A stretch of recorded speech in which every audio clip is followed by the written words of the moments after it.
അനുഗ്രഹിക്കട്ടെ.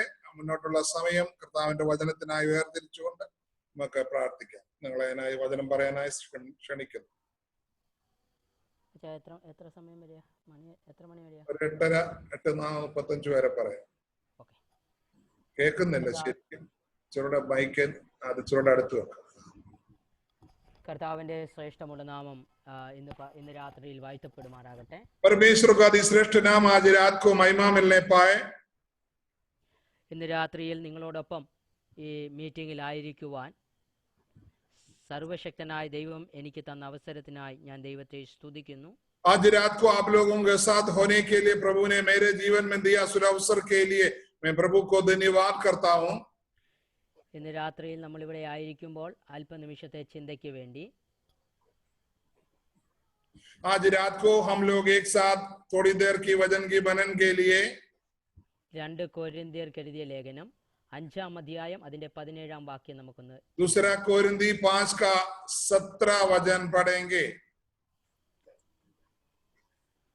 അവിടെ പറയുന്നത് എങ്ങനെയാണ്? ഒരുവൻ ക്രിസ്തുവിലായാൽ അവൻ പുതിയ സൃഷ്ടി ആകുന്നു, പഴയത് കഴിഞ്ഞുപോയി, ഇതാ അത് പുതുതായി തീർന്നിരിക്കുന്നു. यहाँ ये लिखा है, यदि कोई मसीह में है तो वह नया सृष्टि है, पुरानी बातें बीत गई है, देखो वे सब नई हो गई. ഇന്ന് രാത്രിയിലത്തെ ദൈവവചന ചിന്തയ്ക്ക് വേണ്ടി പരിശുദ്ധാത്മാവ് എനിക്ക് തന്ന ദൈവവചനമാണ് ഇത് എന്ന് ഞാൻ വിശ്വസിക്കുന്നു. അത് നിങ്ങൾക്ക് പ്രയോജനമാകുമെന്നും ഞാൻ ആഗ്രഹിക്കുകയും പ്രാർത്ഥിക്കുകയും ചെയ്യുന്നു. आज रात को प्रभु ने आप लोगों के बीच में बोलने के लिए मुझे दिया हुआ वचन है. ये वचन आपका जीवन में कार्य करे. हालेलुया. हर एक लोगों को जीवन में बदलाव होने के लिए दया करे. ദൈവ വചനത്തിലേക്ക് കടക്കുന്നതിന് മുമ്പ് परमेश्वर की वचन में शुरू करने से पहले ഞാൻ എന്നെ തന്നെ ഒന്ന് പരിചയപ്പെടുത്തുവാൻ ആഗ്രഹിക്കുന്നു. मैं अपनी थोड़ा सा गवाही आपको बताना चाहता हूँ. എൻ്റെ പേര് കർത്താവിന്റെ ദാസൻ പറഞ്ഞതുപോലെ സിജോ വർഗീസ് എന്നാണ്. मेरा नाम सिजो वर्गीस है. എനിക്ക് ഒരു ഭാര്യയും ഒരു കുഞ്ഞും ഉണ്ട്. मेरा पत्नी है, मुझे एक बच्चे हैं. ഞങ്ങൾ കുടുംബമായി കർത്താവിന്റെ വേലയിൽ ചർച്ച് ഓഫ് ഗോഡിനോടുള്ള ബന്ധത്തിൽ ആയിരിക്കുന്നു. हम लोग अभी चर्च ऑफ गॉड कलसिया के साथ जुड़कर केरल में प्रभु की सेवा करते हैं. കർത്താവിന്റെ വേലയിൽ നിൽക്കുമ്പോൾ തന്നെ ഈ വചനം നിങ്ങളോട് പറയുവാൻ ദൈവം എനിക്കൊരു അവസരം തന്നതിൽ ഞാൻ ദൈവത്തെ ഒരിക്കൽ കൂടി സ്തുതിക്കുകയാണ്. प्रभु की सेवकाई में होते हुए आप लोगों के साथ भी वचन बांटने के लिए प्रभु ने मुझे अवसर दिया. मैं परमेश्वर को धन्यवाद करता हूँ.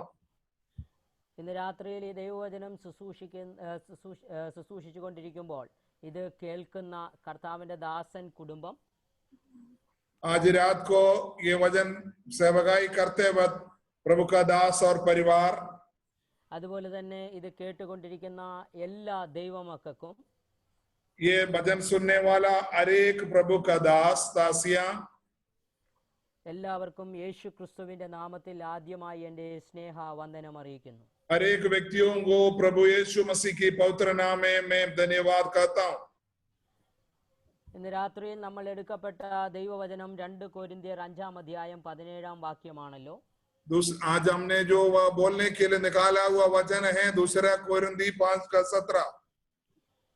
ഈ വചനത്തിലേക്ക് കടക്കുന്നതിന് മുമ്പ് 2 കൊരിന്ത്യ ലേഖനത്തെ കുറിച്ച് ഒരു ചെറിയ വിവരണം നിങ്ങൾക്ക് തരുവാൻ ഞാൻ ആഗ്രഹിക്കുന്നു. दूसरा को ये वचन शुरू करने से पहले प्रभु इसका थोड़ा सा भाग ये अध्याय की पुस्तक के बारे में बताना चाहता हूँ. 2 കൊരിന്ത്യർക്ക് എഴുതിയ ലേഖനം അപ്പോസ്തലനായ പൗലോസിനാൽ എഴുതപ്പെട്ടതാണ്. ये जो पत्री है प्रेरित पौलुस के द्वारा लिखा हुआ है. ഇതിനെ കണ്ണുനീരിന്റെ പുസ്തകം അല്ലെങ്കിൽ എഴുത്തുകൾ എന്നും അറിയപ്പെടുന്നുണ്ട്. यहाँ कभी इसको ये भी बोल जाते हैं, आंसुओं का पत्री करके बोला जाता है. കാരണം उसका मतलब ये है അപ്പോസ്തലനായ പൗലോസ് മറ്റൊരു ദേശത്തായിരിക്കുമ്പോൾ കൊരിന്ത്യ സഭയിൽ ഉണ്ടായ തിക്താനുഭവങ്ങൾ, കൊരിന്ത്യ സഭയിൽ ഉണ്ടായ വേദനാജനകമായ ആ അവസ്ഥകളെ കണ്ടിട്ട് താൻ കരഞ്ഞുകൊണ്ടാണ് ഈ ലേഖനം താൻ എഴുതുന്നത്.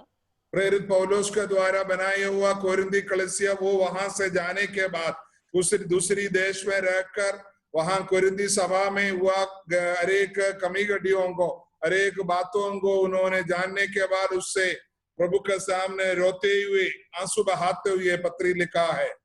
അതുപോലെ തന്നെ ഈ 2 കൊരിന്ത്യർക്ക് എഴുതുമ്പോൾ അപ്പോസ്തലനായ പൗലോസ് ആഗ്രഹിക്കുന്ന മറ്റൊരു കാര്യമുണ്ട്. ये जब पत्र लिखता है तब प्रेरित पौलुस एक और बात उसमें समझा देते हैं. താൻ ഒരിക്കൽ കൂടി മൂന്നാമതായി ഒരിക്കൽ കൂടി കൊരിന്ത്യ സഭയെ സന്ദർശിക്കുവാൻ അല്ലെങ്കിൽ കൊരിന്ത്യ സഭയിലേക്ക് വരുവാൻ താൻ ആഗ്രഹിക്കുന്നു എന്നാണ് താൻ അവിടെ പറയുന്നത്. ये कोरिन्थिया कलीसिया में एक बार और पौलुस प्रेरित आना चाहते हैं. അങ്ങനെ താൻ ആഗ്രഹിക്കുമ്പോൾ തന്നെ താൻ കൊരിന്ത്യ സഭയിലുള്ള വിഷയത്തെ ആസ്പദമാക്കിയാണ് അവിടെ എഴുതിയ ഒരു ഭാഗമാണ് നമ്മൾ ഇന്ന് രാത്രി വായിച്ചത്. हालेलुया. जब अपने आग्रह को रखते हुए ये लिखा हुआ एक पत्री है. പൗലോസ് അവിടെ പറയുന്ന ഒരു കാര്യം, पौलुस से हम ये बोलना चाहता है, ഒരുവൻ ക്രിസ്തുവിലായാൽ, अगर कोई व्यक्ति प्रभु में हो जाता तो അവന്റെ പഴയതായ അവസ്ഥകളെല്ലാം മാറിപ്പോയി. अब उनका जो पुरानी हर एक अवस्थाओं को बदलावट होना चाहिए. അത് മാറുന്ന സമയത്ത് അവനൊരു പുതിയ സൃഷ്ടിയായി മാറുകയാണ്. जब वो पुराना अवस्था खत्म हो जाता है वो नया एक सृष्टि बन जाता है. എന്താണ് പഴയ സൃഷ്ടി എന്ന് പറയുന്നത്? क्या है पुराना अवस्था? നമ്മൾ കർത്താവിങ്കലേക്ക് വരുന്നതിനു മുമ്പ്, हम परमेश्वर पाने से पहले നമ്മുടെ ജീവിതത്തിൽ നമുക്ക് വേറൊരു സ്വഭാവമായിരുന്നു. हमारे जीवन में कुछ अलग स्वभाव होते थे. നമുക്ക് വളരെ ദേഷ്യം വരുന്ന വ്യക്തികളായിരിക്കാം. हम हो सकता है बड़े गुस्से वाला व्यक्ति हो. ഒരുപക്ഷെ നമുക്ക് മറ്റുള്ളവരോട് അസൂയ ഉള്ള വ്യക്തിയായിരിക്കാം. हम दूसरे के ऊपर जलन रखने वाला व्यक्ति होगा. ഒരുപക്ഷെ മറ്റുള്ളവരെ കുറിച്ച് ദോഷമായത് മാത്രം സംസാരിക്കുന്ന വ്യക്തിയായിരിക്കാം. हम दूसरे के विरुद्ध सिर्फ बोलने वाला व्यक्ति होगा. നമ്മുടെ ചിന്തകൾ പലപ്പോഴും മറ്റുള്ളവരെ വേദനപ്പെടുത്തുന്നതും മറ്റുള്ളവരെ കുറിച്ച് വേദനാജനകമായ ആവശ്യമില്ലാത്ത ചിന്തകൾ വരുന്ന വ്യക്തിയായിരിക്കാം. हम दूसरे के बारे में उनको दुखित देने वाला हालेलुया उनके विरुद्ध में बोलने वाला व्यक्ति होगा. നമ്മുടെ ചിന്തകൾ വേറൊരു തരത്തിലായിരിക്കാം. हम दूसरी तरीके से लोगों के बारे में सोचता होगा. സ്നേഹമില്ലാത്ത, हमारे अंदर बिल्कुल प्रेम नहीं होगा, ഐക്യതയില്ലാത്ത, एकता नहीं होगा. അങ്ങനെ വിവിധതരമായ സ്വഭാവങ്ങൾ നമുക്കുണ്ടായിരിക്കാം. बहुतेरे गलत स्वभाव जो प्रभु की वचन के विरुद्ध वो हमारे अंदर होते थे. എന്നാൽ लेकिन ക്രിസ്തുവിലേക്ക് നാം വരുമ്പോൾ, प्रभु में जब हम हो जाते हैं, നമ്മുടെ ജീവിതത്തിൽ ആ സ്വഭാവങ്ങൾ മുഴുവൻ മാറിപ്പോകും. हमारी ये स्वभाव में पूरा बदलावट आना शुरू हो जाता है. എങ്ങനെയാണ് ക്രിസ്തുവിൽ ആകുന്ന വ്യക്തിയുടെ സ്വഭാവം പൂർണ്ണമായി മാറപ്പെടുന്നത്? जब एक व्यक्ति प्रभु में हो जाता है तो उसका स्वभाव किस तरीके से बदलता है? നമുക്ക് അപ്പോസ്തലന്മാരുടെ ജീവിത ചരിത്രം ഒന്ന് നോക്കാം. हम प्रभु की प्रेरित लोगों का इतिहास को थोड़ा हम जाएंगे. അപ്പോസ്തലന്മാരായ പത്രോസും യോഹന്നാനും ഒക്കെ മീൻ പിടിക്കുന്നവരായിരുന്നു. हम जानते हैं प्रेरित पत्रोस यूहन्ना वाला मच्छी पकड़ने वाला लोग थे. അവരുടെ ജീവിതത്തിൽ ഒരു പ്രത്യേക സ്വഭാവമായിരുന്നു. उनके जीवन में एक विशेष स्वभाव होते थे. നമുക്കറിയാം, നമ്മൾ മീൻ പിടിക്കുന്നവരെ കണ്ടിട്ടുണ്ടെങ്കിൽ നമുക്കറിയാം അവരുടെ വായിൽ നിന്ന് വരുന്ന വാക്കുകൾ അത്ര നല്ല വാക്കുകളല്ല. मच्छी पकड़ने वाले को अगर उनके बारे में अगर आप जानता है तो वो लोग जो बोलते हैं अच्छी नहीं बोलते हैं. ഞങ്ങൾക്കിവിടെ കേരളത്തിൽ, ഞാനിപ്പോൾ താമസിക്കുന്നത് കൊല്ലം എന്ന് പറയുന്ന സ്ഥലത്താണ്. मैं केरल में समुद्र का किनारा डिस्ट्रिक्ट में कोल्लम करके जगह में रहता हूँ. അത് എൻ്റെ വൈഫ് ഹൗസ് ആണ്. मेरी पत्नी की मायके घर है वो. അതുകൊണ്ട് തന്നെ എനിക്ക് ഈ ഒരു കൂട്ടം ആൾക്കാരുടെ ക്യാരക്ടറുകൾ അല്ലെങ്കിൽ സ്വഭാവങ്ങൾ വളരെ നന്നായി അറിയാം. मैं इस समुद्र के किनारे का लोगों के बीच में रहता हूँ, इसलिए मच्छी पकड़ने वाले के बारे में मैं अच्छे से जानता हूँ. അതുകൊണ്ട് തന്നെ പലപ്പോഴും അവരുടെ ഒരു കാര്യമെന്ന് പറയുന്നത് അവരുടെ സ്വഭാവത്തിൽ വ്യത്യാസങ്ങൾ വേറൊരു തലത്തിലാണ്. നമ്മളെ പോലെ അല്ല അവർ. उनका जो स्वभाव है हमारी तरह रीति से साधारण लोगों की तरह नहीं है, एक दूसरी रीति का स्वभाव है उनके अंदर. ഒന്ന് പറഞ്ഞാൽ രണ്ടിന് അവര് വഴക്കുണ്ടാക്കുന്ന ഒരു ക്യാരക്ടറിലേക്ക് അവർ നീങ്ങിപ്പോകും. एक दो बातों में झगड़ा करना वाला व्यक्ति लोग है. അപ്പോ നമുക്ക് പത്രോസിന്റെയും മറ്റുള്ളവര് അപ്പോസ്തലന്മാരുടെയും സ്വഭാവങ്ങൾ സ്വാഭാവികമായി മനസ്സിലാക്കാൻ കഴിയും. पत्रोस और उनका यीशु मसीह के साथ आया मछुआर लोगों का स्वभाव हम इसी से पता चल सकता है. നോക്ക്, കർത്താവിങ്കലേക്ക് വന്നിട്ടും പലപ്പോഴും അവരുടെ സ്വഭാവങ്ങൾക്ക് ഒരു മാറ്റം വന്നില്ല. प्रभु में ये लोग आने के बाद भी इनकी स्वभाव में कोई बदलावट नहीं आया. കാരണം ദൈവവചനത്തിന്റെ അടിസ്ഥാനത്തിലാണ് ഞാൻ ഇത് പറയുന്നത്. परमेश्वर की वचन के अनुसार मैं बता रहा हूँ. ഒന്നും വചനം വിട്ട് പറയുന്നില്ല. वचन से बाहर मैं कुछ बोलना नहीं चाहता. അത് ഞാൻ വചനത്തിലൂടെ നിങ്ങളെ തെളിയിക്കുകയും ചെയ്യാം. मैं वचन के अंदर से आपको बता देंगे. പത്രോസ് കർത്താവിന്റെ കൂടെ 3.5 വർഷം നടന്നു. पत्रोस परमेश्वर यीशु मसीह के साथ 3.5 साल चलते रहा. അദ്ദേഹത്തോട് പറഞ്ഞു, നിന്നോടൊപ്പം മരിക്കാൻ പോലും ഞാൻ തയ്യാറാണ്, ആരും നിന്നെ വിട്ടിട്ട് പോയാലും ഞാൻ വിട്ടു പോകത്തില്ല എന്നൊക്കെയുള്ള വാക്കുകൾ പറഞ്ഞ വ്യക്തിയാണ് പത്രോസ്. पत्रोस ने यीशु मसीह से कहा सब लोग तुम्हें छोड़ेगा लेकिन मैं तुम्हें कभी नहीं छोड़ूंगा करके बोला है. എന്നാൽ പിന്നത്തേതിൽ നാം നോക്കുമ്പോൾ അതേ യേശുവിന്റെ ക്രൂശീകരണത്തിന്റെ സമയത്ത് यीशु मसीह की क्रूसीकरण का समय पर പത്രോസ് വാളെടുത്ത് പടയാളിയുടെ കാത് അറക്കുന്ന ഒരവസ്ഥ നമുക്ക് കാണുവാൻ കഴിയുന്നു. हम देखे हैं रोमन सेना का एक व्यक्ति का कान को हालेलुया तलवार से पत्रोस मारता है, काटता है. യേശുവിന്റെ കൂടെ 3 വർഷത്തോളം നടന്ന വ്യക്തിക്ക്, यीशु मसीह के साथ 3.5 साल चला हुआ एक व्यक्ति എന്തുകൊണ്ട് ഈ മാറ്റം വന്നില്ല? क्यों उनका जीवन में बदलावट नहीं हुआ?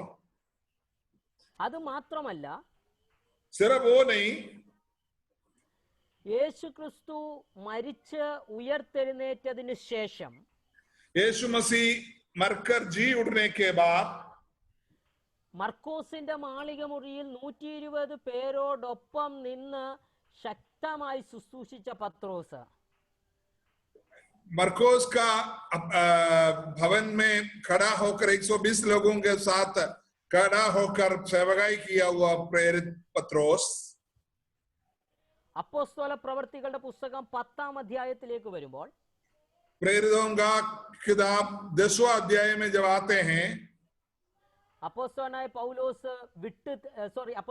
പത്രോസ് വിട്ടുതിരിയാത്ത മറ്റൊരു സ്വഭാവം അവിടെ കാണുവാൻ കഴിയുന്നു.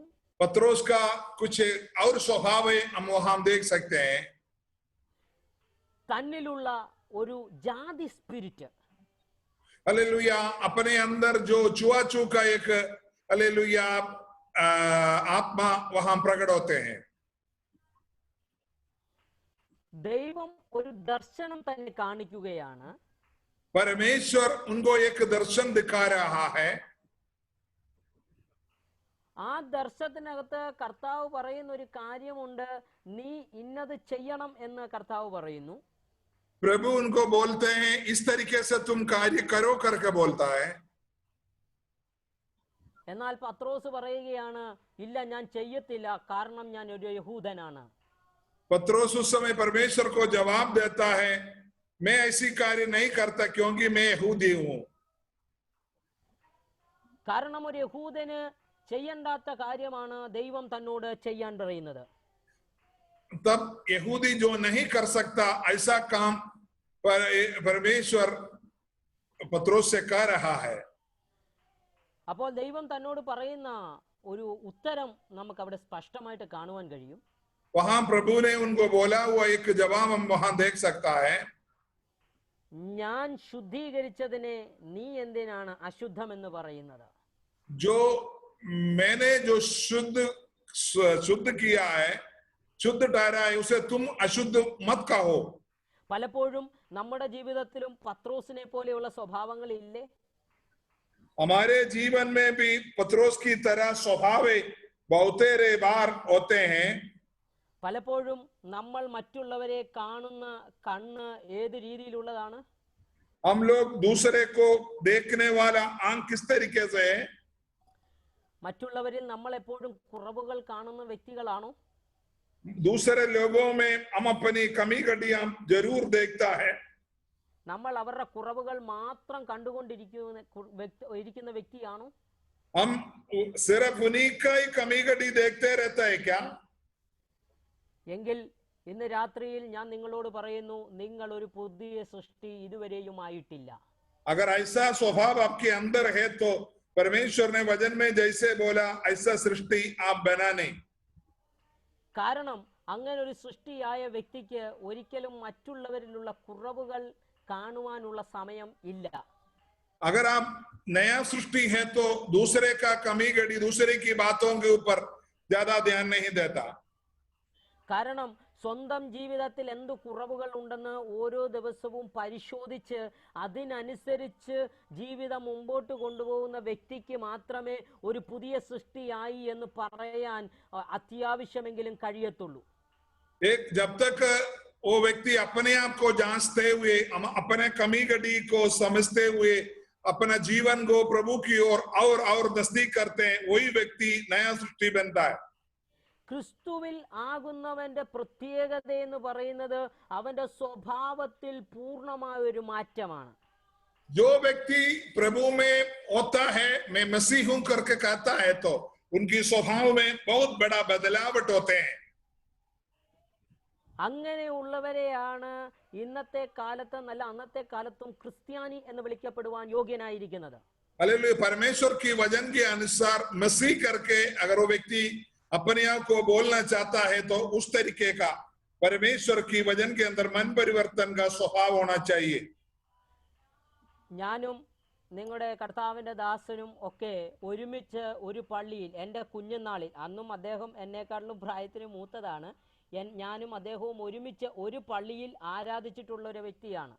हम लोग प्रभु का दास लोग के मिलकर एक ही कलीसिया में जब बचपन में हालेलुया नामधारी मसीह कलीसिया में आराधना में जाते थे।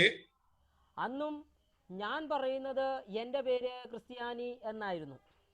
उस समय भी जब नामधारी मसीह लोगों में जब हम लोग जाते थे तभी भी अपने आप को मसीह मसीह करके कहते थे।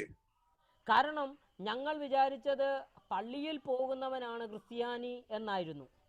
तब हमारे दिमाग में ऐसा होता था, जो बनाया हुआ बिल्डिंग में परमेश्वर के भवन में जो जाते हैं, नामधारी कलीसिया हो या कोई भी कलीसिया में जो बिल्डिंग में जो व्यक्ति जाते हैं उसी को मसीह व्यक्ति कहते हैं। കർത്താവിനെ ആരാധിക്കുന്നവനാണ് ക്രിസ്ത്യാനി, അല്ലാത്തവൻ ക്രിസ്ത്യാനി അല്ല എന്ന് ചിന്തിച്ചിരുന്നവനായിരുന്നു ഞാനും. जो व्यक्ति मसीह की आराधना करते हैं वही व्यक्ति मसीह है, बाकी लोग मसीह नहीं है करके ऐसा मैं सोचता था। എന്നാൽ ദൈവവചനം പഠിച്ചപ്പോൾ, लेकिन परमेश्वर की वचन को जब ध्यान किया तो ഈ പുസ്തകം ഞാൻ സത്യസന്ധമായി ആത്മാർത്ഥമായി ഞാൻ പഠിച്ചപ്പോൾ, परमेश्वर की पवित्र वचन को दिल से जब मैंने पढ़ा तो എനിക്ക് മനസ്സിലായ ഒരു സത്യമുണ്ട്. मुझे समझ में आया हुआ एक सच्चाई है, ഞാൻ ക്രിസ്ത്യാനി അല്ലായിരുന്നു എന്നുള്ളത്. मैं उस समय मसीह व्यक्ति नहीं था करके मुझे पता चला। മറിച്ച് ഞാൻ പേരുകൊണ്ട് മാത്രം അതായിരുന്നു എന്നുള്ളത് എനിക്ക് മനസ്സിലായി. मैं सिर्फ नाम की वास्ते मसीह था। എന്തുകൊണ്ട് ഞാൻ വാസ്തവമായിട്ട് അങ്ങനെ അല്ലായിരുന്നു എന്ന് പറയാൻ കാരണം, ഞാൻ മുമ്പേ പറഞ്ഞ പല സ്വഭാവങ്ങളും എന്നിൽ ഉണ്ടായിരുന്നു. जो मैंने पहले बोला हुआ गलत स्वभाव मेरे अंदर थे, इसलिए मैं कह रहा हूं मैं पहले मसीह व्यक्ति नहीं था। കാരണം ദൈവവചനം എന്നെ പഠിപ്പിച്ചതാണ്, നീ ക്രിസ്തുവിലായാൽ മാത്രമേ പുതിയ സൃഷ്ടിയാകാൻ കഴിയത്തുള്ളൂ. जब परमेश्वर का वचन मुझे शिक्षा दिया कि जब तक तुम पूर्ण रूप से प्रभु के स्वभाव में नहीं आता तब तक तू एक सच्चे मसीह नहीं बन सकता। എങ്ങനെയാണ് ഒരു പുതിയ സൃഷ്ടിയാകാൻ കഴിയുന്നത് എന്ന് ഞാൻ പഠിക്കുവാൻ തുടങ്ങി. एक नए सृष्टि किस तरीके से बनना है करके मैंने ध्यान करना शुरू किया। അങ്ങനെ ഞാൻ പഠിക്കാൻ തുടങ്ങിയപ്പോൾ उस तरीके से जब वचन को मैंने ध्यान करने लगा तो ഇതേ അധ്യായത്തിലെ, അതായത് 2 കൊരിന്ത്യർ 5-ാം അധ്യായത്തിലെ दूसरा कोरिन्थी जब 5वां अध्याय में അതിന്റെ 14 മുതൽ 16 വരെയുള്ള വാക്യങ്ങൾ നമ്മൾ വ്യക്തമായിട്ട് വായിച്ചാൽ उसका 14 से लेकर 16 तक जब हम पढ़ते हैं അവിടെ നമുക്ക് മനസ്സിലാക്കുവാൻ കഴിയുന്നുണ്ട്. 16-ാം വാക്യത്തിന്റെ അവസാനം പറയുന്നു, ക്രിസ്തുവിനെ ജഡപ്രകാരം അറിഞ്ഞുവെങ്കിലും ഇനിമേൽ അങ്ങനെ അറിയുന്നില്ല. वहां ये लिखा है, अभी तक मैंने हम किसी को शरीर के अनुसार ना समझेगा, और यदि हमने मसीह को भी शरीर के अनुसार जाना था तो भी अब से उसको ऐसा नहीं जानेंगे. കാരണം അങ്ങനെ അറിയാൻ മാത്രമായിട്ട് വിധിച്ചിരിക്കുന്നവനാണെങ്കിൽ അവന് പുതിയ സൃഷ്ടിയാകാൻ കഴിയത്തില്ല. यीशु मसीह को शरीर के रूप से सिर्फ जानता है तो वो व्यक्ति प्रभु की नया सृष्टि नहीं बन सकता. കാരണം പറയുന്നു, നമ്മുടെ പല പഴയ സ്വഭാവങ്ങളും ഈ ജഡത്തിന്റെയാണ്, അല്ലെങ്കിൽ ഈ ശരീരത്തിൻ്റെതാണ്. हालेलुया, हमारा जो सिर है ये शरीर का है करके लिखा है. കാരണം ആ ജഡത്തിന്റെ സ്വഭാവങ്ങൾ നമുക്ക് തകർക്കുവാൻ കഴിഞ്ഞില്ലെങ്കിൽ, നമ്മൾ ആ ജഡത്തിന്റെ സ്വഭാവത്തെ വിട്ടുപിരിഞ്ഞില്ലെങ്കിൽ നമുക്ക് ക്രിസ്തു എന്ന നിഷ്കളങ്കവും നിർമ്മലവുമായ ദൈവ കുഞ്ഞാടിനോട് ചേരുവാൻ കഴിയത്തില്ല. जब तक हम हालेलुया शारीरिक स्वभाव को हालेलुया अगर हम नहीं छोड़ेगा तो प्रभु यीशु मसीह जो निष्कलंक और पवित्र जो प्रभु के साथ हम नहीं जुड़ सकता. കാരണം പഴയ സ്വഭാവം എന്ന് പറയുന്നത് വളരെ നീചമായ ഒരു സ്വഭാവമാണ്. हमारा पुराना स्वभाव बहुत निकम्मा स्वभाव है. അങ്ങനെയുള്ള സ്വഭാവം ഉള്ളവർക്ക് ഒരിക്കലും ക്രിസ്തുവിനെ തങ്ങളുടെ ജീവിതത്തിൽ പ്രദർശിപ്പിക്കാൻ കഴിയത്തില്ല. ऐसा स्वभाव रखने वाला प्रभु यीशु मसीह को अपने जीवन में से कभी नहीं दिखा पाओगे. അത് നമുക്ക് അപ്പോസ്തലന്മാരുടെ ജീവിതത്തിൽ തന്നെ തെളിയുന്ന ഒരു കാര്യമാണ്. हम प्रेरित लोगों का जीवन से हम प्रकट करा सकते हैं. वो നോക്ക്, ഞാൻ ഇപ്പോൾ നമ്മൾ വായിക്കുന്നത് അപ്പോസ്തലനായ പൗലോസ് എഴുതിയ ലേഖനമാണ്. हम देखे हैं प्रेरित पौलुस के द्वारा लिखा हुआ पत्री है जो अभी हम पढ़ रहे हैं. പൗലോസ് ഇത് നമുക്ക് എഴുതുമ്പോൾ തന്നെ തന്റെ സ്വന്തം ജീവിതത്തിലെ അനുഭവമായിട്ട് കോഡീകരിച്ചാണ് താൻ ഇത് നമുക്ക് എഴുതുന്നത്. पौलुस जब ये पत्री लिखता है अपना जीवन का गवाही के द्वारा ये सब लिखता है. കാരണം തന്റെ ജീവിതത്തിൽ താൻ എന്തു ചെയ്യുന്നു അതാണ് മറ്റുള്ളവർക്ക് താൻ പറഞ്ഞു കൊടുക്കുന്നത്. तान क्या करते हो वो अपनी अनुभव को दूसरे को बताता है. അനുഭവമില്ലാത്ത ഒരു കാര്യവും നമ്മുടെ ജീവിതത്തിൽ നാം ചെയ്യരുത്. अपने जीवन में जब तक इस बात के अनुभव नहीं हो तब तक आप हालेलुया वो बात को दूसरे को नहीं करना. ഉദാഹരണം പറഞ്ഞാൽ, मैं उदाहरण के तौर पर बताता हूं. എനിക്ക് നിങ്ങളുടെ ദൈവദാസനുമായിട്ട് ഒരു സ്നേഹവുമില്ല. നിങ്ങളുടെ ദൈവദാസനെ എനിക്ക് സ്നേഹിക്കാനേ പറ്റുന്നില്ല. अगर मैं आपकी प्रभु का दास से बिल्कुल प्रेम नहीं रखता तो ഞാനിത് പറയുന്നത് നിങ്ങൾക്ക് മനസ്സിലാകാൻ വേണ്ടിയാണ് കേട്ടോ. मैं आपको समझाने के लिए बता रहा हूं. എനിക്ക് അദ്ദേഹവുമായിട്ട് യാതൊരു തരത്തിലും ആത്മാർത്ഥമായിട്ടൊരു സ്നേഹം വെക്കാൻ പറ്റുന്നില്ല. मैं जब तक प्रभु का दास के साथ अच्छे दिल से प्रेम नहीं करता तो എന്നിട്ട് ഞാൻ നിങ്ങളോടെല്ലാം പറയുന്നത് എനിക്ക് അദ്ദേഹത്തെ വളരെ ഇഷ്ടമാണെന്ന്. मैं उसके बाद सबको कह रहा है कि मैं उससे बहुत प्रेम करता हूं बोलता है. വായും കൊണ്ട് സ്നേഹിക്കുന്നു എന്ന് ഞാൻ പറയുന്നു. मैं मुंह से बड़े प्रेम करते हैं. എന്നാൽ എൻ്റെ ഹൃദയത്തിനകത്ത് അദ്ദേഹത്തോടുള്ള വെറുപ്പ് കൂടിക്കൂടി വരികയും ചെയ്യുന്നു. मेरे दिल के अंदर उनके विरुद्ध का भावना बढ़ते जा रहा है.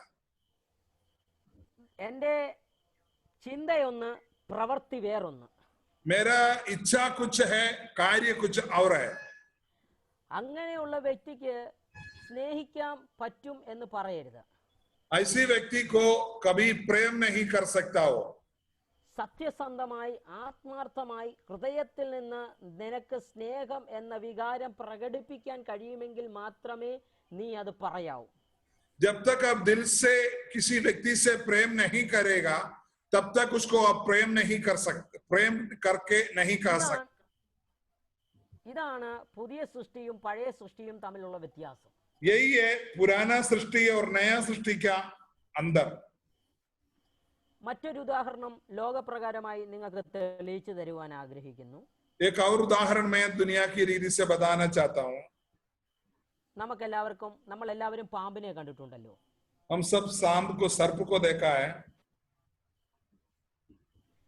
പാമ്പിന്റെ സ്വഭാവം എന്ന് പറയുന്നത് ഒരു സമയമാകുമ്പോൾ, ഒരു നിശ്ചിത സമയമാകുമ്പോൾ, ये जब सांप का स्वभाव यही है, പാമ്പിന്റെ ഒരു നിശ്ചിത സമയമാകുമ്പോൾ, थोड़े समय जब उसका जीवन में होते हैं, അത് തങ്ങളുടെ ആയ മേൽപ്പടം അഴിച്ചു കളഞ്ഞിട്ട് തങ്ങളുടെ അകത്തു നിന്ന് പുതിയ ഒരു പടം ഉത്ഭവിച്ചുകൊണ്ട് അവർ അഴിഞ്ഞു പോകും. उनकी जो चमड़ा का ऊपर जो सिल्का है वो बदलता है कुछ समय के बाद. ഇത് കണ്ടതുകൊണ്ട് അതൊരു പുതിയ സൃഷ്ടിയായി എന്ന് നമുക്ക് പറയാൻ പറ്റത്തില്ല. वो चमड़े को ऊपर का जो छिलका है वो बदलने का मतलब है, हम कभी ये नहीं बोल सकता वो एक नया सृष्टि बन गया. കാരണം അതിന്റെ സ്വഭാവം എന്ന് പറയുന്നത് അതിന്റെ മേളത്തെ ഇത് അഴിച്ചു കളഞ്ഞെങ്കിലും, പടം അഴിച്ചു കളഞ്ഞെങ്കിലും വീണ്ടും പോയി ചെയ്യുന്നത് പഴയതുപോലെ എലിയെ പിടിക്കുക, തവളയെ പിടിക്കുക, ഇതൊക്കെയാണ് അതിന്റെ സ്വഭാവം. हालेलुया. उनकी जो स्वभाव है जानवरों को पकड़ना, मनुष्यों को काटना, ये स्वभाव में से वो कभी बदलते नहीं है. छिलका तो पक्का उतारा हुआ है. അതുകൊണ്ട് മേൽപ്പടം അഴിച്ചെന്നും കൊണ്ട് അത് പുതിയ സൃഷ്ടിയാകുന്നില്ല. वो उस रूप से एक बार हो गया तो वो नया सृष्टि नहीं बनता.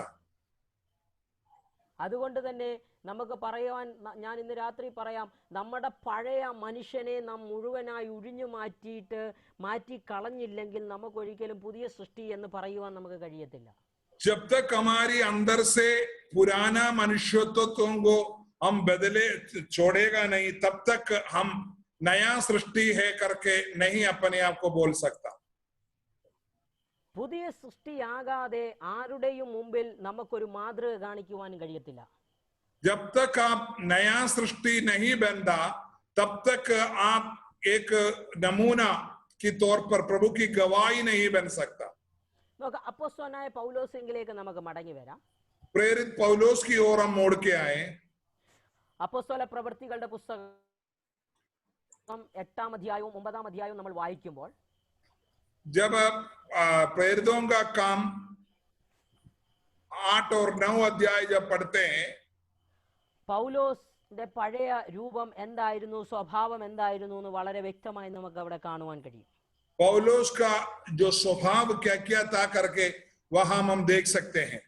അവൻ ഒരു കൊലയാളിയായിരുന്നു. वो एक कत्ल कराने वाला व्यक्ति था. ആരെയാണ് കൊല്ലുന്നത്? किसको वो कत्ल करता था? കർത്താവിനെ ആരാധിക്കുന്ന, യേശുവിനെ ആരാധിക്കുന്ന അല്ലെങ്കിൽ യേശുവിൽ വിശ്വസിക്കുന്ന ജനത്തെ കൊല്ലുന്നവനായിരുന്നു. मसीह लोगों को वो कत्ल करता था.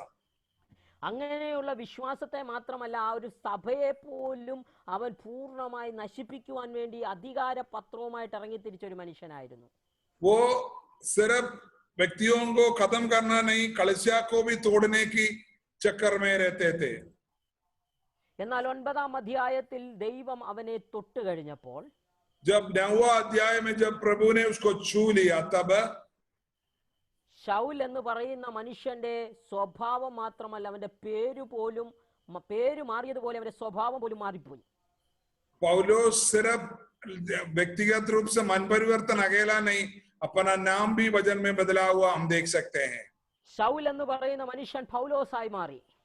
शाऊल को पौलोस करके बुलाने लगा भाई भजन के अनुसार.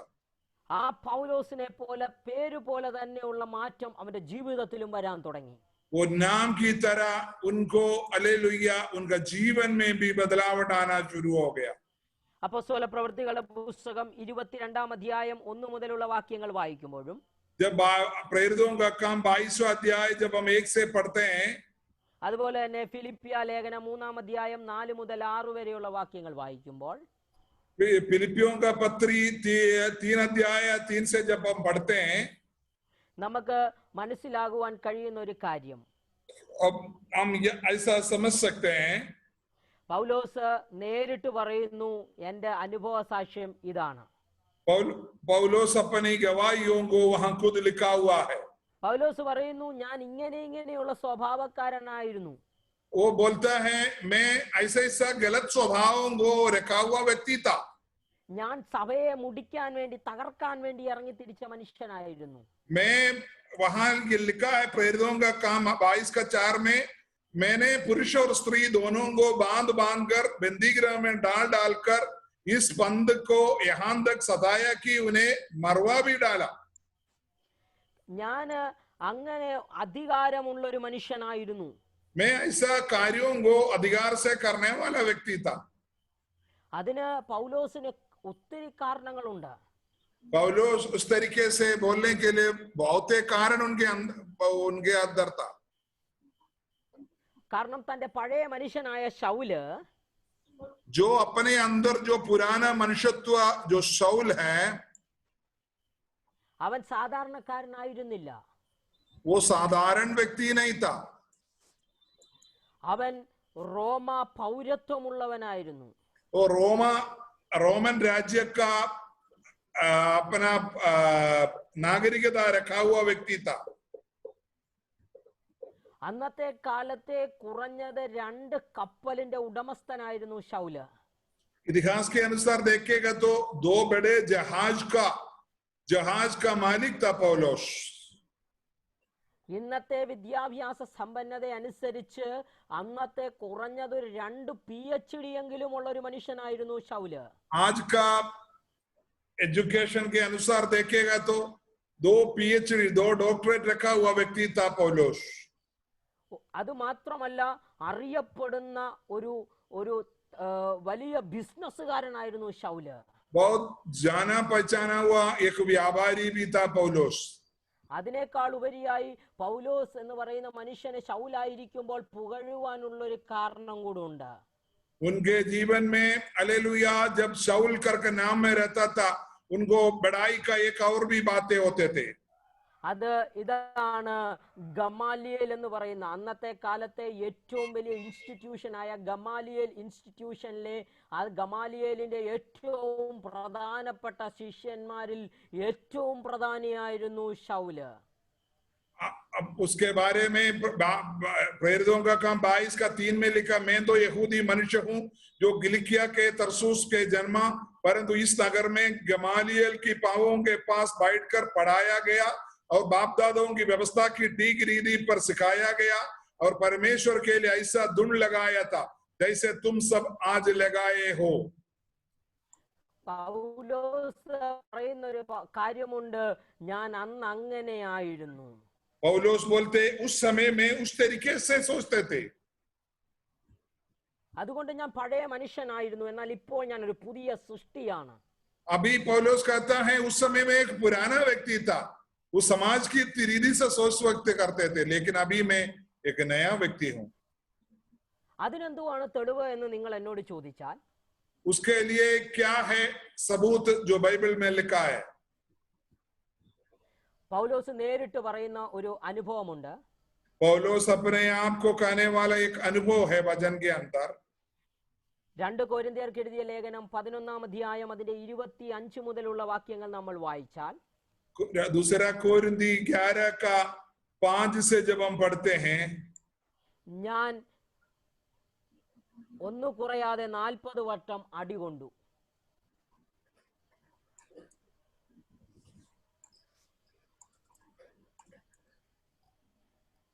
मैं हालेलुया ये कम होकर 40 बार पिटाई खाया है।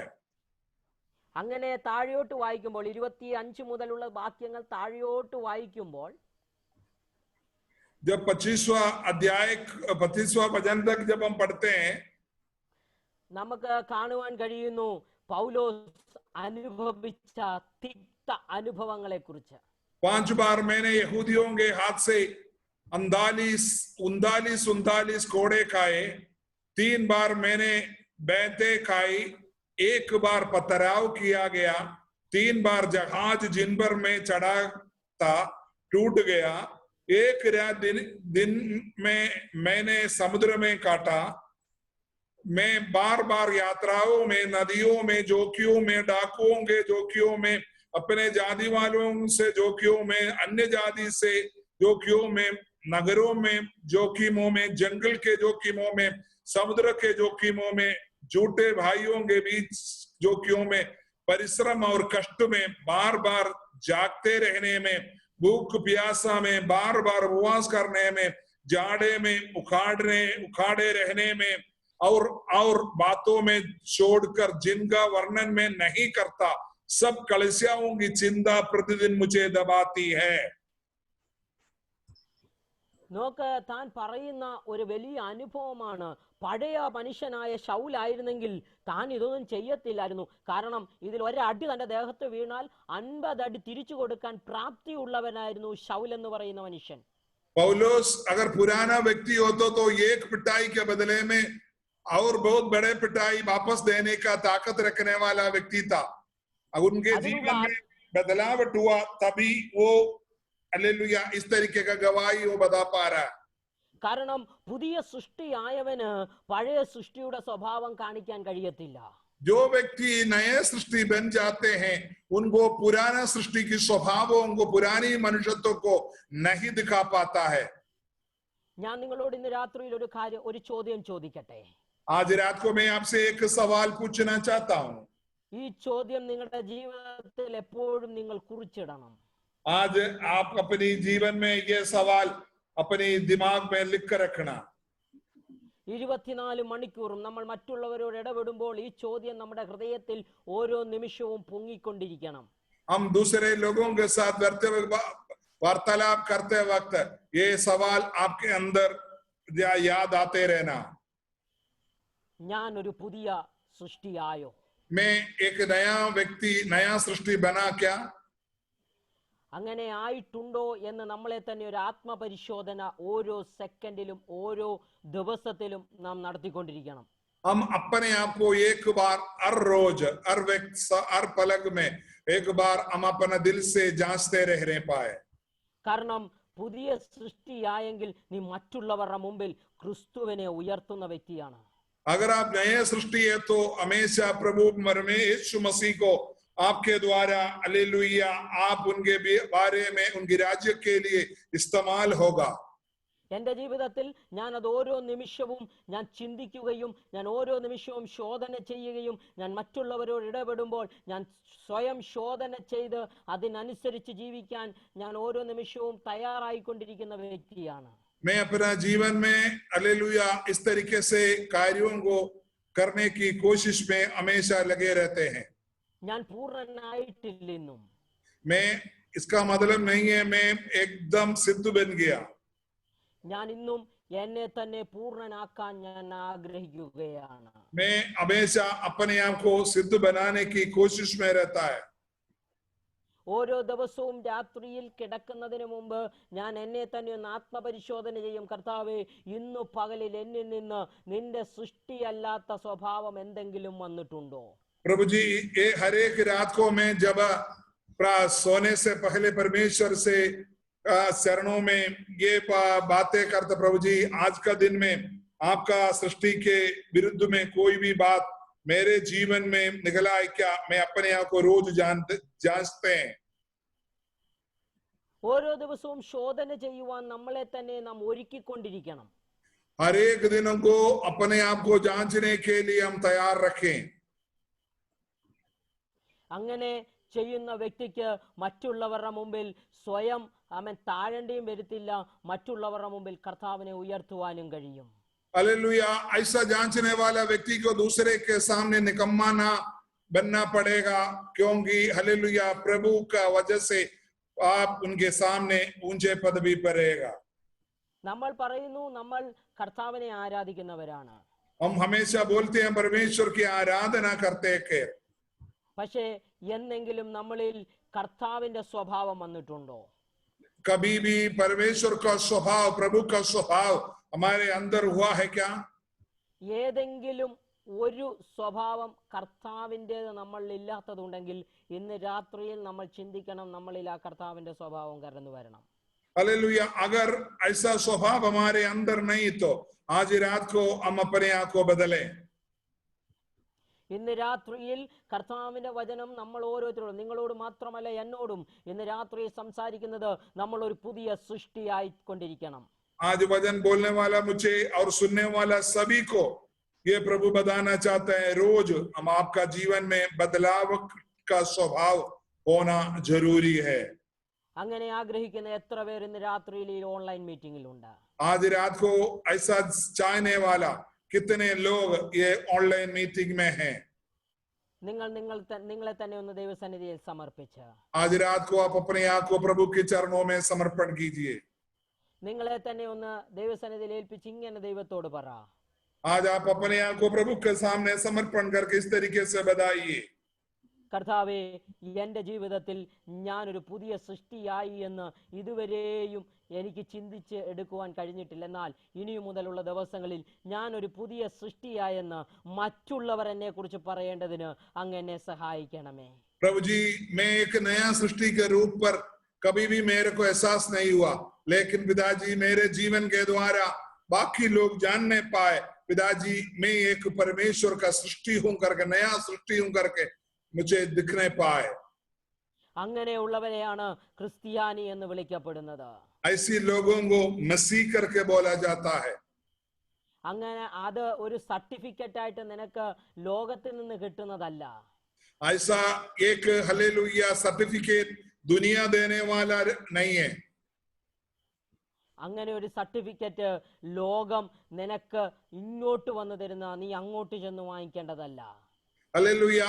ऐसा पत्र तो प्रशंसा पत्र तुम उधर जाकर नहीं मांगने का, तुमको आप अपने आप को मिलने वाला होता है। കാരണം അപ്പോസ്തലന്മാർ പുതിയ സൃഷ്ടിയായി എന്ന് തങ്ങളുടെ ജീവിതത്തിലും തങ്ങളുടെ ശുശ്രൂഷയിലും തെളിയിച്ചപ്പോൾ മറ്റുള്ളവർ അവരെ വിളിച്ചതാണ് ക്രിസ്ത്യാനി.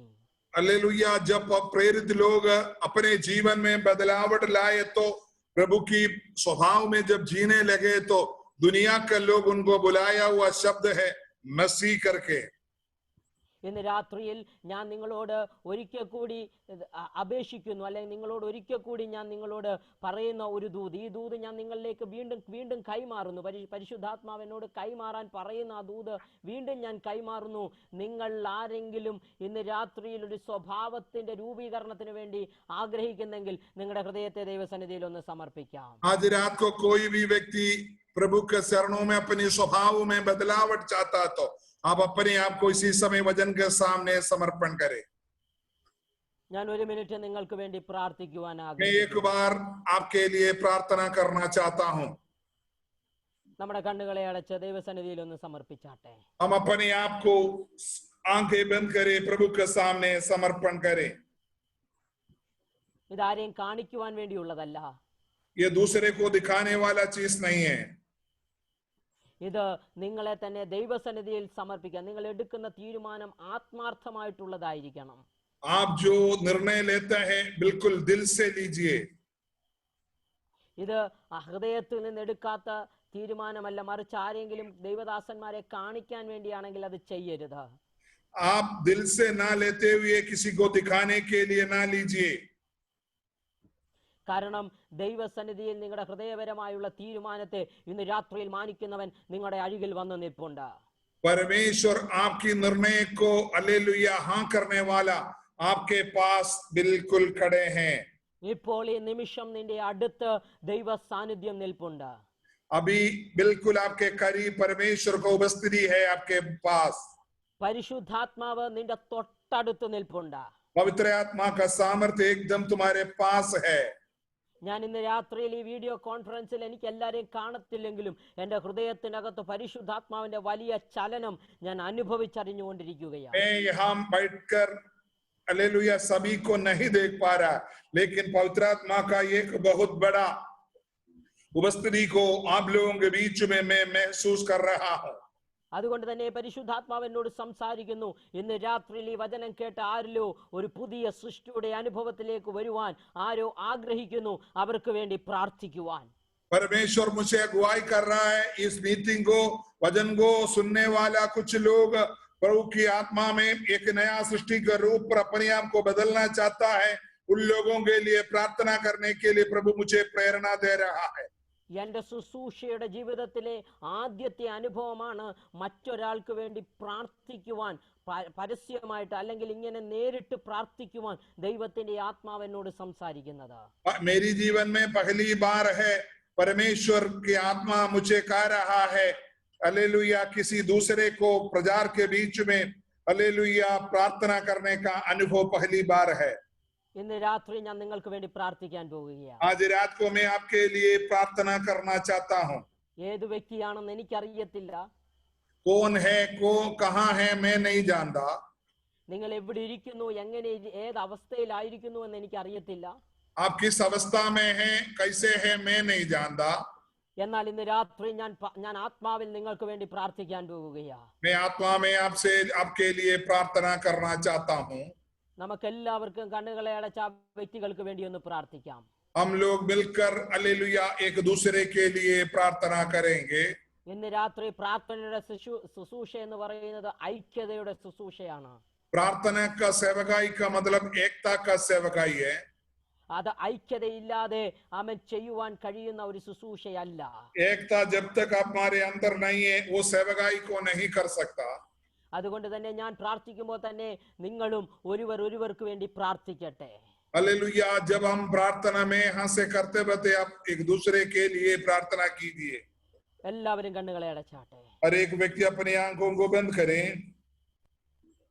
ഞങ്ങളുടെ ദൈവമേ, സ്വർഗീയ നല്ല കർത്താവേ, हमारा स्वर्गीय परमेश्वर हम आपको धन्यवाद करते हैं.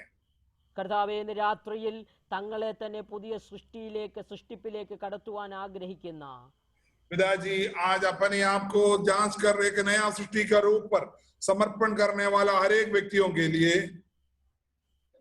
ഞാൻ പ്രാർത്ഥിക്കുകയാണ്. पिताजी मैं प्रार्थना करता हूँ. എന്നോടൊപ്പം ചേർന്ന് പ്രാർത്ഥിക്കുന്ന എല്ലാ അഭിഷേകന്മാരെയും കുടുംബങ്ങളെയും മറ്റു ദൈവമക്കളെയും ദൈവകരങ്ങളിൽ ഏൽപ്പിക്കുന്നു. मेरे साथ जितने लोग जो प्रार्थना में अगुवाई कर रहा हर एक लोगों को उनकी कुटुंबों को मैं आपके हाथ में सौंपता हूँ. യേശു ക്രിസ്തുവിന്റെ കാൽവരിയിലെ രക്തം കൊണ്ട് ഞങ്ങളെ ഓരോരുത്തരെയും ഇന്ന് രാത്രി മുദ്രയിട്ട് പ്രാർത്ഥിക്കുന്നു. यीशु मसीह की कालवरी की लहू से हर एक व्यक्तियों को मोहर लगाते हुए प्रार्थना करता हूँ. കാരണം ഇന്ന് രാത്രിയിൽ തങ്ങളെ തന്നെ സമർപ്പിക്കുന്ന ദൈവമക്കളെ ഇന്ന് രാത്രിയിൽ ദൈവാത്മാവ് ഒരു പുതിയ സൃഷ്ടിയാക്കി മാറ്റണമേ.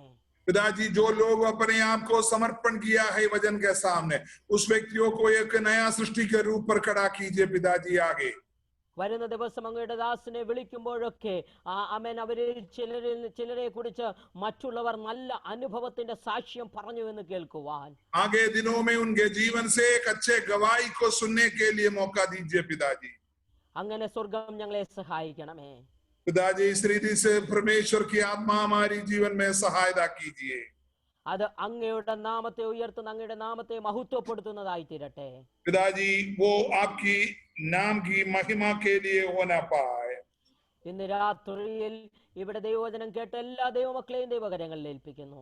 आज रात को यहाँ वचन सुना हुआ हर एक व्यक्तियों को आपके चरणों में समर्पण करते हैं. പ്രത്യേകിച്ച് ഇത് വിവർത്തനം ചെയ്ത അങ്ങയുടെ അഭിഷക്തനെയും കുടുംബത്തെയും ഏൽപ്പിക്കുന്നു. पिताजी ये दूसरी भाषा में विवर्तन किया हुआ प्रभु का दास को भी आपका हाथ में देते हैं. അദ്ദേഹത്തിന്റെ കുടുംബത്തെയും അദ്ദേഹത്തെയും ദൈവം ധാരാളമായി അനുഗ്രഹിക്കണം. प्रभु का दासों को परिवारों को सबको आपका हाथ में देते हैं. ഇന്ന് രാത്രിയിൽ പ്രാർത്ഥിച്ച ആരാധനയ്ക്ക് ലീഡ് ചെയ്ത എല്ലാ ദൈവമക്കളെയും ദൈവം ഒരുപോലെ അനുഗ്രഹിക്കണം. पिताजी आज जो मीटिंग में जुड़ा प्रार्थना किया हुआ आराधना किया हुआ हर एक लोगों को आपके हाथ में देते हैं. അവരെല്ലാം അനുഗ്രഹിക്കുന്നതിനായി നന്ദി അപ്പാ. हर एक व्यक्तियों को आप आशीष दे रहे. धन्यवाद. കർത്താവിന്റെ കരങ്ങളിലേക്ക് ഏൽപ്പിക്കുന്നു. പ്രാർത്ഥന കേട്ടതിനായി നന്ദി. आपकी हाथ में देते हैं, प्रार्थना सुन लिया, धन्यवाद। ആമേൻ. आमीन। ഇന്ന് രാത്രിയിൽ ദൈവവചനം ശുശ്രൂഷിക്കുവാൻ എനിക്ക് അവസരം തന്ന आज रात को परमेश्वर की सेवकाई करने के लिए मुझे मौका दिया हुआ കർത്താവിന്റെ ദാസനും കുടുംബത്തിനും ദൈവസഭയ്ക്കും प्रभु की कलीसिया को और परमेश्वर की लोगों को ക്രിസ്തുവേശുവിൽ ഒരിക്കൽ കൂടി എന്റെ നന്ദിയും വന്ദനവും അറിയിക്കുന്നു. प्रभु यीशु मसीह में मेरा वंदन देता हूँ। നിങ്ങൾ എല്ലാവരെയും കർത്താവ് ധാരാളമായി അനുഗ്രഹിക്കട്ടെ. आपको सबको प्रभु बहुताय से आशीष देने पाए। അതുപോലെ തന്നെ നമ്മൾ എല്ലാവരും ഒന്നിച്ച് പ്രാർത്ഥിക്കേണ്ട ഒരു വലിയ സംഭവമാണ് ഇന്ന് ലോകത്തിൽ നടക്കുന്നത്. हम लोग मिलकर प्रार्थना करने वाला एक बहुत बड़ी बात है आज दुनिया में जो हो रहा है। നമ്മൾ ആദ്യം പ്രാർത്ഥിച്ചതുപോലെ കൊറോണ എന്ന് പറയുന്ന മഹാവൈറസ് ലോകത്തിൽ വ്യാപിച്ച് വരികയാണ്. हालेलुया, ये कोरोना वायरस दिन का दिन बढ़ते जा रहा है। അതുകൊണ്ട് ദൈവമക്കൾ ശക്തമായിട്ട് പ്രാർത്ഥിക്കണം. इसलिए प्रभु के दास लोग, प्रभु के लोग अच्छे से प्रार्थना कीजिए। അതുപോലെ തന്നെ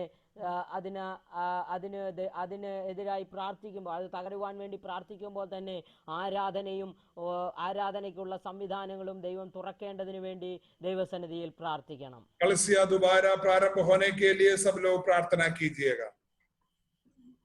ഇത് പറഞ്ഞുകൊണ്ട് എനിക്ക് ഇങ്ങനെ അവസരം തന്ന നിങ്ങൾക്ക് എല്ലാവർക്കും വന്ദനവും നന്ദി അറിയിക്കുന്നു. കർത്താവ് നമ്മളെ ധാരാളമായി അനുഗ്രഹിക്കുമാറാകട്ടെ. ആമേൻ. താങ്ക് യു പാസ്റ്റർ, ഞങ്ങളുടെ മധ്യത്തിൽ വന്ന് അനുഗ്രഹിക്കപ്പെട്ട ദൈവവചനം സംസാരിച്ചതിനെ നിങ്ങളെ ദൈവം അനുഗ്രഹിക്കട്ടെ. നിങ്ങളുടെ കുടുംബത്തെ അനുഗ്രഹിക്കട്ടെ, മോളെ കുഞ്ഞിനെ അനുഗ്രഹിക്കട്ടെ, മാതാപിതാക്കന്മാരെ അനുഗ്രഹിക്കട്ടെ, നിങ്ങളുടെ ശുശ്രൂഷയെ അനുഗ്രഹിക്കട്ടെ. ഞങ്ങൾ ഒന്നിച്ച് പ്രാർത്ഥിക്കുന്നു. അഭി പ്രഭു കാ ദാസ് കെ ലിയെ ഭഗവാൻ ദാസ് പ്രാർത്ഥന കീജിയെ.